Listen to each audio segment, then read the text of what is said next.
خبر شامل کرتے ہیں منڈی بہاؤالدین سے، جہاں ABC نیوز کی بیورو چیف عاصم محمود کی رپورٹ کے مطابق ڈپٹی کمشنر ڈاکٹر فیصل سلیم کی زیر صدارت محکمہ لٹریسی کے زیر اہتمام عالمی یوم خواندگی کے حوالہ سے ضلع کونسل ہال میں تقریب کا انعقاد کیا گیا۔ ڈپٹی کمشنر کا تقریب سے خطاب کرتے ہوئے کہنا تھا کہ تعلیم کے بغیر کسی بھی معاشرے کی ترقی ناممکن ہے۔ جن ممالک کا لٹریسی ریٹ زیادہ ہے وہ ممالک اتنی ہی تیزی سے ترقی کی جانب گامزن ہیں۔ ان کا کہنا تھا کہ تعلیم کی اہمیت کا اندازہ اس بات سے لگایا جا سکتا ہے کہ تعلیم حاصل کرنا اسلام میں فرض قرار دیا گیا ہے۔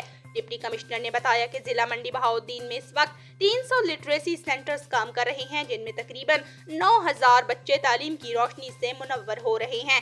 ان کا کہنا تھا کہ لٹریسی ڈپارٹمنٹ کا بنیادی مقصد کسی بھی وجہ سے پرائمری سطح اسکول کو چھوڑ جانے والے بچوں کو دوبارہ زیور تعلیم سے آراستہ کرنا ہے، تاکہ وہ بھی معاشرے کا بہترین شہری بن سکیں اور ملک میں اپنا بہتر کردار ادا کر سکیں۔